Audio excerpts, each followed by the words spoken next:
ሰላም ጤና ይስጥልኝ። የማየው ስፖርት ተከታታዮች እንደምን አላችሁ? የዓለም ዋንጫው እንግዲህ ትላንትም ሲቀጥል የቀድሞ አንጋፋዎቹን የሪያል ማድሪድ ተጫዋቾች በተቃራኒ ያገናኘ ክሪስቲያኖ ሮናልዶ ከሉካ ሞድሪች ምናልባትም የመጨረሻ የዓለም ዋንጫውን ትላንትና አደረገ፣ ሽንፈት አስተናገደ፣ ከዓለም ዋንጫው ተሰናበትን። ክርስቲያኖ ሮናልዶ ጎል አስቆጠረ። ክሮኤሽያ 2-1 ተሸንፋም ተሰናበት።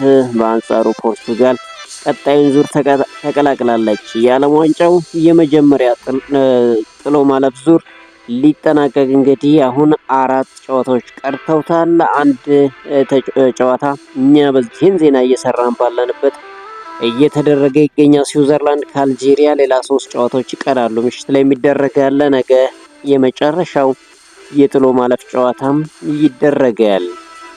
ስፔን ትላንትና እንግዲህ ተጋጣሚዋን በከፍተኛ የጨዋታ ብልጫ ረታለች።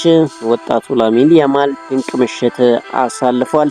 ምንም እንኳን ጎል ባያስቆጥርም አጥቂው ኦያርዛባል ልዩ ነበር። የአርሰናሉ ማይክል ሞሪኖም ተቀይሮ ገብቷል። ጨዋታውን እንመለከተዋለን። ሀገሬን ዛሬ አልጄሪያ ነች ያለው ስዊዘርላንዳዊ አሰልጣኝ ቭላድሚር ፔትስኮቪች ነው። ስለዚህም የምንነግራችሁ ነገር አለ። እንግዲህ ስለ ቀድሞ የአርሰናል ተጫዋች እና የአርሰናል ወዳጅ እንዲሁም የማይክል አርቴታ ጓደኛ ጫማውን ሰቅሏል። ምናልባትም በአርሰናል ቤት ከማይክል አርቴታ ጋር ይሰራ ይሆን? ስለዚህም የምነግራችሁ ነገር አለ። ዘንድሮ በዝውውሩ እያስደመመን ያለው ሮበርቶ ዲዘርቢም ትላንትና አንድ ተጫዋች ሪከርድ በሆነ 100 ሚሊዮን ፓውንድ ማስፈረም ችለዋል። ከሰሞኑ ወደ ማንቸስተር ዩናይትድ ይመጣል ሲባል የቆየውን ማቲያስ ፈርናንዴዝ ያስፈርመዋል። ማቲያስ ፈርናንዴዝ ከፊርማው በኋላ የተናገረው ነገር አለ። ማንቸስተር ሲቲም እንግዲህ አንድ ተጫዋች በይፋ አስፈርሟል። ምናልባት የእንግሊዝ ውዱ ተጫዋች ሊሆን ይችላል። ሌላም አርሰናል እና ማንቸስተር ሲቲም አንገት ለአንገት የተያዙበት አንድ ወጣት ተጫዋች አለ። ይህንንም ማንቸስተር ሲቲ ዝውውሩን እየመራ መሆኑን ተሰምቷል። ስለዚህም የምነግራችሁ ነገር አለ። አንድ የቼልሲ ድንቅ ተጫዋች ከቼልሲ የሚለቅበትን ነገር አጥብቀን እየሰራንበት እንገኛለን ሲል አስተያየቱን የሰጠ ሰው አለ። የተጫዋች ማን ነው? በእንግሊዝ ብሔራዊ ቡድን በኩል የቶማስ ቱኬል ጉዳይ አለ። እንግዲህ ቶማስ ቱኬል የተናገሩት ነገር ምንድነው የሚለውን የምነግራችሁ ነገር አለ። እንግዲህ እስከ መጨረሻው አብራችሁን እንድትሆኑም በአክብሮት እንጋብዛለን። ቻናላችንን ሰብስክራይብ፣ ቪዲዮአችንን ላይክ አድርጋችሁ እንድታበረታቱን ግን የሁል ጊዜውም ጥያቄያችን ነው። እንግዲህ ትላንትና ምሽት ስፔንን ከኦስትሪያ ጋር አገናኘ። ስፔን እንግዲህ በድንቅ እንቅስቃሴዋ ጨዋታውን ረታ 16ቱን ተቀላቀለች። ምናልባትም ስፔን በዚህ እንቅስቃሴዋ ከፈረንሳይ ቀጥሎ ለዓለም ዋንጫው የታጨች ክለብ ሆናለች። በፍጹም የበላይነት ወስደዋል። ጥሩ እንቅስቃሴ ሲያደርጉ ተመልክተናል። ወጣቶቹ መሀል ሜዳውን እንዲሁም የፊት መስመሩም የተሻለ ነበር። እንግዲህ 3-0 በሆነ ውጤት ማሸነፍ ችለዋል። የስፔን የማሸነፊያ ግቦች ሚካኤል ኦያርዛባል 2 ጎሎችን ሲያስቆጥር ፔድሮ ቦሮ ሌላኛውን ጎል አስቆጠረም። ስፔን በዓለም ዋንጫ ባደረገችው 4 ጨዋታዎች ምንም ግብ ሳይቆጠርባት መውጣት ችላለች። ሚካኤል ኦያርዛባል በዓለም ዋንጫ 4ኛ ጎሉ ማስቆጠር ችሏል። ስፔን እንግዲህ በቀጣይ ፖርቹጋልን እንደምታገኝ በይፋ አታውቋል። ከክሪስቲያኖ ሮናልዶ እና ወጣቱ ላሚን ያማል ተገናኝተዋል። እንግዲህ ይህን ጨዋታ ማን ያሸንፋል የሚለው በጉጉት ይጠበቃል። ከቼልሲ ለቆ ሪያል ማድሪድን የተቀላቀለው የተከላካይ ስፍራው ተጫዋች ትላንትና ድንቅ ነበር። ኩኩሬላም በጣም ድንቅ ነበር። ለሚካኤል ኦያርዛባል እንግዲህ የሚገርም አሲስት አድርጎ ጎል አስቆጠረ። ኦያርዛባል ለፔድሮ ፖሮ አሲስት አደረገ። ፔድሮ ቦሎ ድንቅ የጭንቅላት ጎል አስቆጠረ። እንግዲህ በአጠቃላይ ስፔኖች ጨዋታውን 3-0 ማሸነፍ ቀጣይ ክርስቲያኖ ሮናልዶ ፖርቹጋል ጋር የሚገናኙበትን በይፋ ድላቸውን ትኬታቸውን ቆርጠው ወጡ።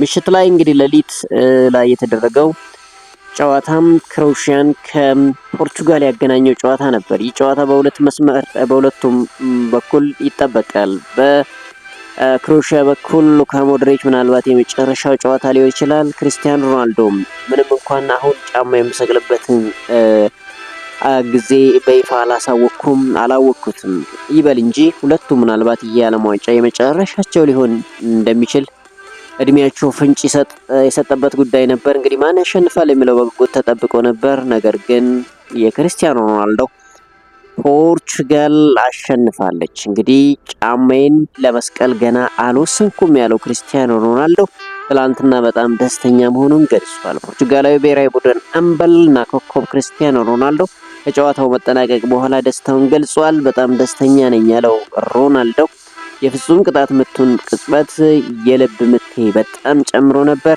ነገር ግን በራስ መተማመኔና እምነቴ ጎሉን እንዳስቆጥር አድርጎኛል ሲል ተናግሯል። ከዓለም ዋንጫው በኋላ ራሱን ያገለ እንደሆነ የተጠየቀው ሮናልዶ የብሔራዊ ቡድን ቀጣይነቴን ገና አልወሰንኩም፣ ጊዜው ሲደርስ ከቤተሰቤ ጋር ተማክሬ ወስናለሁ ሲል ገልጿል። ክርስቲያኖ ሮናልዶ አክሎም ሁኔታዎች ላይ ተመርኩዤ በደስታና ሐዘን ምንም አይነት ውሳኔ አልወስንም፣ የዓለም ዋንጫውን ካለቀ በኋላ ከብሔራዊ ቡድን ጋር ያለኝን የወደፊት እጣ ፈንታ እወስናለሁ ሲል እንግዲህ ክርስቲያኖ ሮናልዶ ተናግሯል።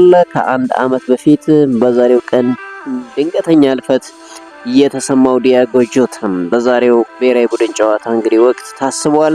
ከጨዋታው መጠናቀቅ በኋላ የቡድኑ አምበል ክርስቲያኖ ሮናልዶ የዲያጎ ጆታን 21 ቁጥር በመልበስ ስሜታዊ ሆኖ ታይቷል። ከወሳኙ ድል በኋላ የቡድኑ ስብስብ ኮከባቸውን ሲያስቡ የጆታ ቁጥር ያረፈበትን ማሊያ በመያዝ የጋራ ፎቶ ተነስተዋል። ክርስቲያኖ ሮናልዶ ከጨዋታው በኋላ በማህበራዊ ገጹ ለኛ ለዲያጎ ጆታና ለፖርቹጋል አሸንፈናል ሲል መልእክቱን አጋርቷል። ከጨዋታው በፊት ይህ ቀን ለኛ ምን ማለት እንደሆነ እናውቅ ነበር፣ ለኛ ብዙ ትርጉም ያለው ቀን ነው ሲል እንግዲህ ክርስቲያኖ ሮናልዶ ስለ ክስተቱም ተናግሯል። እንግዲህ ክርስቲያኖ ሮናልዶ ትላንትና ጎል ማስቆጠሩን ተከትሎ በዓለም ዋንጫ 3ኛ ጎሉን አስቆጠረም። በአጠቃላይ ዓለም ዋንጫ 11ኛ ጎሉ ሆኖ ተመዘገበለት።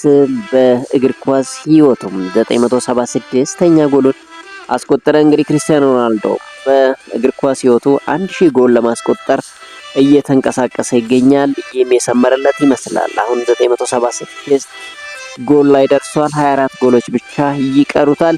ቀጣይ ከስፔን ጋር በሚደረገው እንግዲህ ጨዋታም በቴክሳስ ዳላስ ስታዲየም የሚጫወቱ ይሆናል። በዚህ ጨዋታ ክርስቲያኖ ሮናልዶ ምን አይነት እንቅስቃሴ ያደርጋል ተብሎ እንግዲህ ይጠበቃል። ለማንኛውም ትላንትና ክርስቲያኖ ሮናልዶ እና ጎንካሎ ራሞስ ባስቆጠሩት ጎል ፖርቹጋሎች 2-1 አሸነፉ።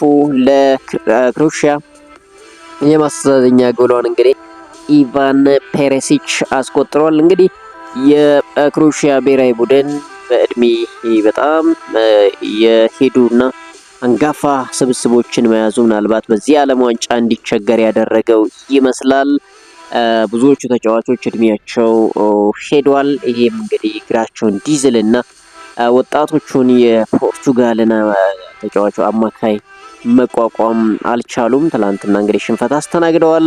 ሉካ ሞድሪች ምናልባትም የመጨረሻ ጨዋታውን ያደረገ ይመስላል። እንግዲህ ከጨዋታው በኋላ በሐዘን ስሜት ሆኖ ተመልክተነዋል። እንግዲህ ያም ሆነ ይህ ጨዋታው በዚህ መልኩ ተጠናቋል። አሁን እንግዲህ ሊነጋጋ ሲል 12 ሰዓት ላይ የተጀመረ አንድ ጨዋታ አለ። አፍሪካዊቷ ሀገር አልጄሪያ እንግዲህ ከስዊዘርላንድ ጋር ትፋለማለች። 12 የአፍሪካ ሀገሮች እንግዲህ 32ቱን ሲቀላቀሉ ምንም ሲቸገሩ አልነበረም። በጣም በቀላሉ 32ቱም ተቀላቅለዋል። አሁን ነገር ግን 16 ውስጥ ለመቀላቀል በጣም አስቸጋሪ ሁኔታ ሆኖባቸዋል። ብዙዎቹ ተሰናብተዋል። አሁን ግብጽ ትቀረናለች። ሌላ ደግሞ ዛሬ እንግዲህ ድንቅ ጨዋታ ታደርጋለች ተብሎ የምትጠበቀው አልጄሪያ ነች። አልጄሪያ ከስዊዘርላንድ ጋር ተገናኝተዋል። ዛሬ ሀገሬ አልጄሪያ ነች ያለው ስዊዘርላንዳዊ አሰልጣኝ ቭላድሚር ፔትኮቪች ነው። ፔትኮቪች እንግዲህ ዛሬ አልጄሪያን እየመሩ በዓለም ዋንጫ ሀገራቸውን ይገጥማሉ። ከጨዋታው በፊት ቃላቸውን የሰጡት አሰልጣኝ ስዊዘርላንዳዊ ነኝ፣ ነገር ግን ዛሬ ሀገሬ አልጄሪያ ነች ማለፍ እፈልጋለሁ ሲል እንግዲህ አስተያየቱን ሰጥቷል። አክሎም ቤተሰቦቼ በዚህ አይቃረኑም፣ እኔን ይደግፉኛል በማለት እንግዲህ አስተያየቱን ሰጥቷል። እንግዲህ ሀገሩን ዛሬ በተቃራኒ ሆኖ እንግዲህ ይገጥማል። ምን አይነት ውጤት ያስመዘግባሉ የሚለው እንግዲህ በጉጉት የሚጠበቀው ጉዳይ ነው።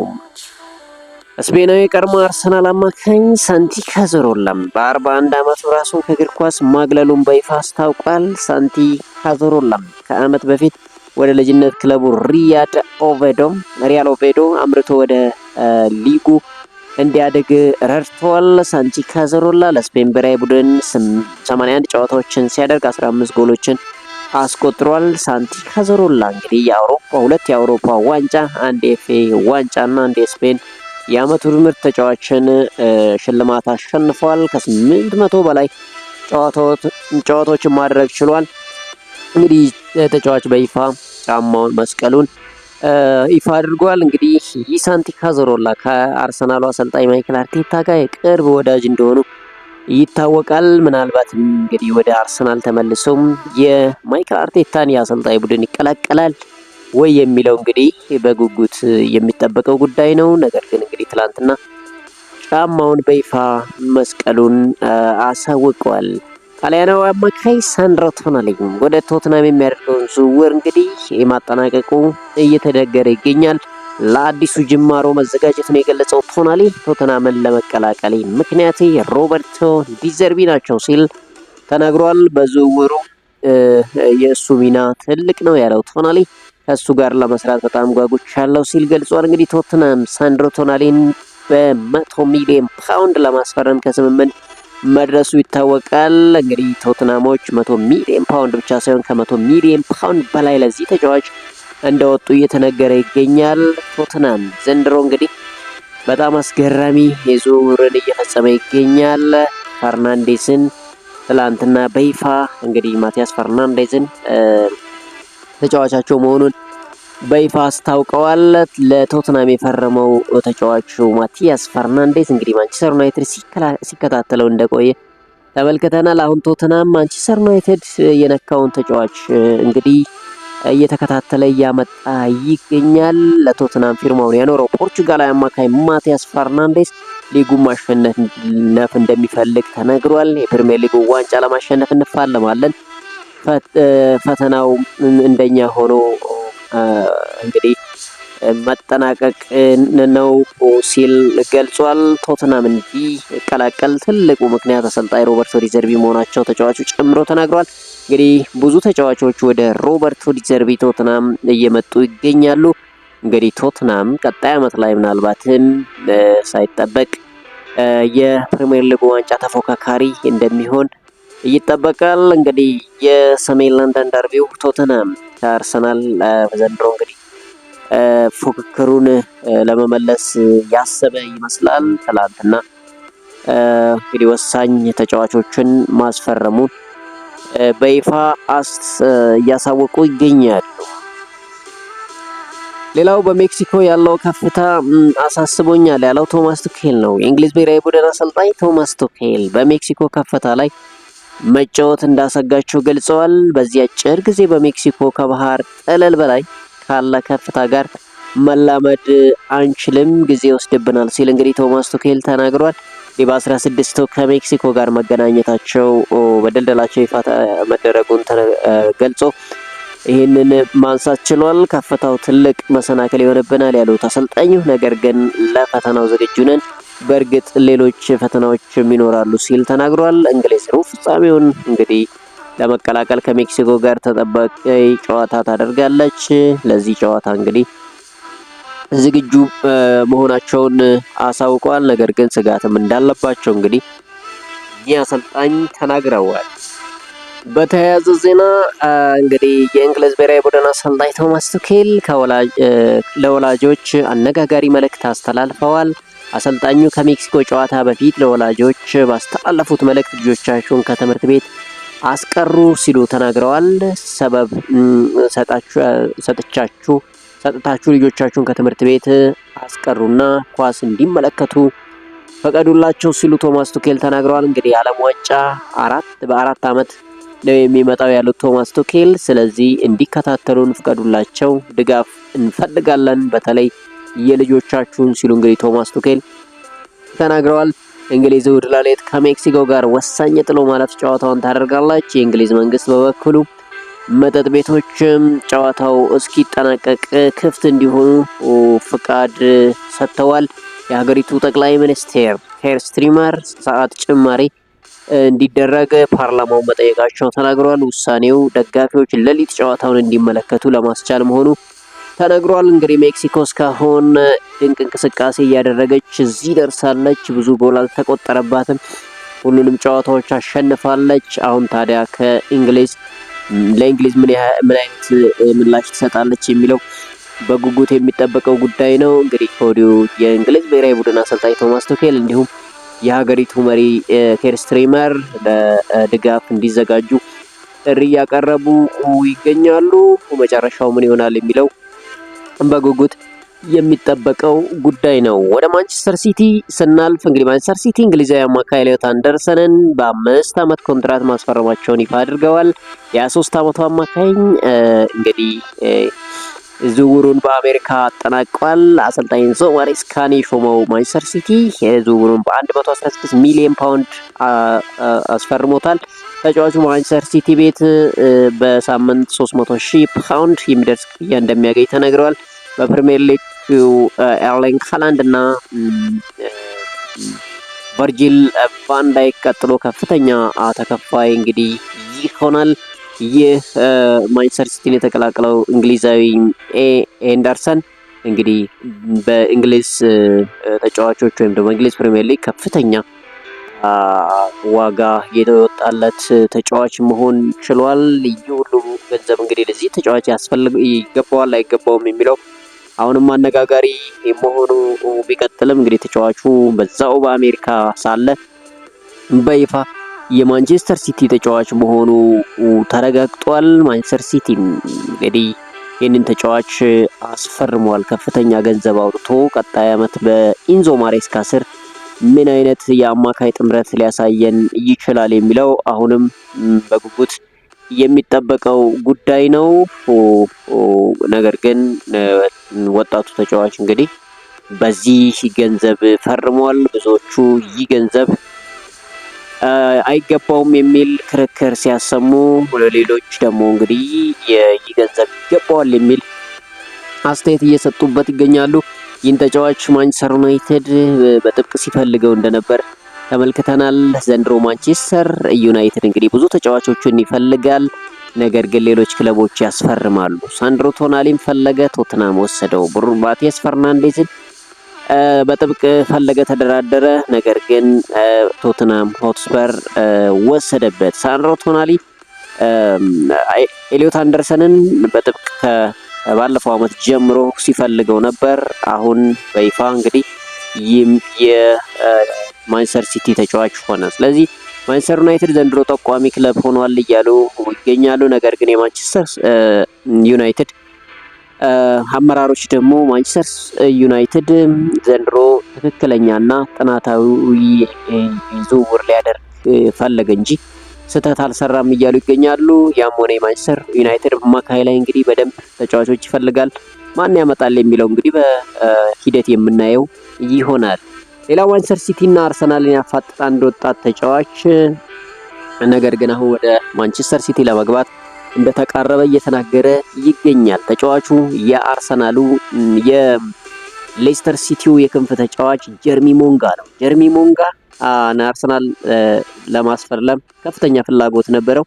ማንቸስተር ሲቲ ወደ ዝውውሩ ገባ። አሁን ማንቸስተር ሲቲ ተጫዋቹን ለማስፈረም ከፊት ያለው ክለብ መሆኑ እየተነገረ ይገኛል። መድፈኞቹ የተጫዋቹን ፊርማ ለማግኘት እንግዲህ ክለቡ ጋር ለስምምነት የቀረበ ድርድር ማድረጋቸው ሲነገር ነበር። ይሁን እንጂ አሁን ላይ ማንቸስተር ሲቲ ወደ ዝውውሩ በመግባት ጠንካራ ፉክክር ማድረጉ ተሰምቷል። በዝውውር ሂደቱ አዲሱ የማንቸስተር ሲቲ አሰልጣኝ ኤንዞ ማሬስካ እየተሳተፈ መሆኑን ዘ አትሌቲክ አስነብቧል። ምናልባት ማንቸስተር ሲቲ የዚህን ተጫዋች ዝውውርም ያገኛል ተብሎ ይጠበቃል። ያም ሆነ እንግዲህ መጨረሻውን የምንነግራችሁ ይሆናል። እንግዲህ ማንቸስተር ሲቲ ለዚህ ወጣት ተጫዋች 10 ሚሊዮን ፓውንድ ለመክፈል እና ዝውውሩን ለማጠናቀቅ እየሰራ መሆኑ ተነግሯል። አርሰናል በበኩሉ የተጫዋቹ ዝውውር ዋጋ ከፍተኛ ነው በሚል ከዝውውሩ እንደውም ለመውጣት ማሰቡና መውጣታቸውም ሳይቀር እየተዘገበ ይገኛል። ጀርሚ ሞንጋ በቀጥታ ወደ ማንቸስተር ሲቲ ሊያመራ የሚችልበት ቅጽበት እንዳለ እየተነገረ ይገኛል። አንድ የሜክሲኮ ማፊያ ቡድን 5 የኢኳዶር ተጫዋቾችን ከጨዋታ በፊት አስፈራርቶ እንደነበር እየተነገረ ይገኛል። የማፊያ ቡድኑ ጫና ለማሳደር ለተጫዋቾቹ ለቤተሰቦቻቸው መረጃ የያዘ መልእክት መላኩ ተዘግቧል። ቡድኑ በየትኛውም ዋጋ ሜክሲኮ የዓለም ዋንጫ አሸናፊ እንድትሆን እንደሚፈልግ እንግዲህ ተነግሯል። ጉዳዩ ዙሪያ በኢኳዶር እግር ኳስ ፌዴሬሽን የተሰጠ ይፋዊ መግለጫ እስካሁን የለም። ሜክሲኮ በቀጣይ ዙር ከእንግሊዝ ብሔራዊ ቡድን ጋር ተጠባቂ ጨዋታውን ታደርጋለች። የመረጃው ምንጭ እንግዲህ አርጀንቲና ተደማጭ የሬዲዮ ጣቢያ ራዲዮ ሜትሪ ነው። እንግዲህ ይህ ሰው ምርመራ እየተደረገ ይገኛል። መጨረሻው ምን ይሆናል የሚለው ቀጣይ የምናውቅ ይሆናል። ነገር ግን ያም ሆነ ኢኳዶር ወድቃ ሜክሲኮ እንግዲህ የቀጣዩ ዙር ተፋላሚ ሆናለች።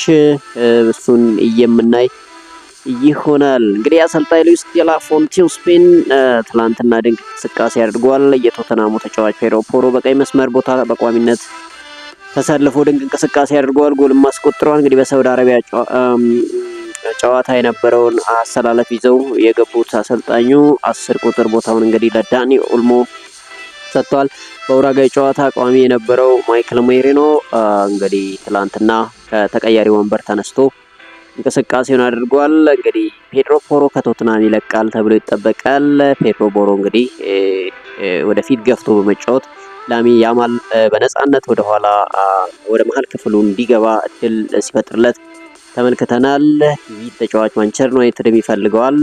ቀጣይ ማረፊያ የት ይሆናል የሚለው ወይስ ደግሞ በቶትናም ቤት ይቆያል የሚለው የሚጠበቅ ይሆናል። የአውሮፓ እግር ኳስ ፌዴሬሽን ማህበር በሚያዘጋጀው ውድድር አፍ ሸፍኖ ተጋጣሚ ማናገር እንግዲህ ቀይ እንደሚያሰጥ ተመልክተናል። ፊፋ በዓለም ዋንጫው አፋቸውን የሚሸፍኑ ተጫዋቾች ቀይ ካርድ እንዲመለከቱ ሕግ አውጥቶ ተግባራዊ እያደረገ ይገኛል። ይሁን እንጂ ዩኤፋ እየተሞከረ የሚገኘው አፍ መሸፈን ቀይ ካርድ ያሰጣል የሚል ሕግ እንደሚተገብረው ገልጿል። ይህንን ተከትሎ በቀጣይ አውሮፓ ውድድሮችም አፍ ሸፍኖ ማውራት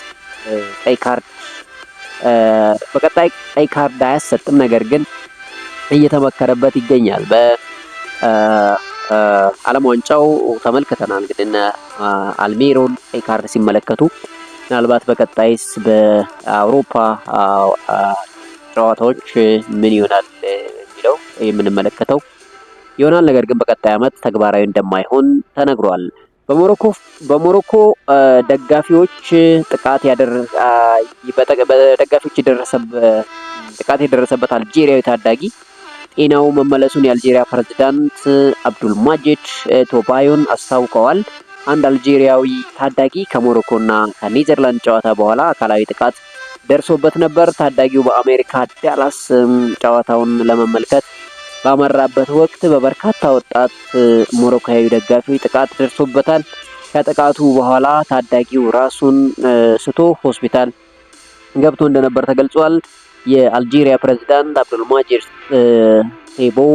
ቴቦዩ ስለ ጉዳዩ በሰጡት ቃል ከአሜሪካ ፖሊስ ጋር በቅርበት እየተከታተል ነው ሲሉ ተናግረዋል። ታዳጊው አሁን ላይ ሰላም ነው፣ ከሆስፒታል ወጥቷል ያሉት ፕሬዝዳንቱ ከስዊዘርላንድ በምናደርገው ጨዋታ ስታዲየም ይገኛል ሲሉ እንግዲህ ተደምጠዋል። እንግዲህ ይሄ ደግሞ አስገራሚው ክስተት መሆኑን እንግዲህ ተመልክተናል። ከዓለም ዋንጫው የተሰናበተችው ጀርመን ከአሰልጣኝ ጁሪያን ናግልስማን ጋር ልትለያይ እንደምትችል ተገልጿል።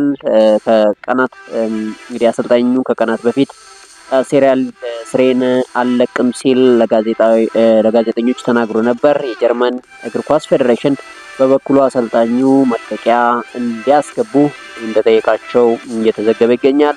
አሰልጣኙ መልቀቂያ ካስገቡ እንደሚሰናበቱ እንደተነገራቸው ተነግሯል። እንዲሁም እንግዲህ እኛ አሰልጣኝ ለቀው የርገን ክሎፕ የጀርመን ብሔራዊ ቡድንን ለማሰልጠን መንገድ ላይ ናቸው የሚል ዜናዎች እየወጡ ይገኛሉ። እንግዲህ የቀድሞ የሊቨርፑል ድንቅ አሰልጣኝ የርገን ክሎፕ ምናልባትም ቀጣይ የጀርመን ብሔራዊ ቡድን አሰልጣኝ ሆነው ልንመለከታቸው እንችላለን።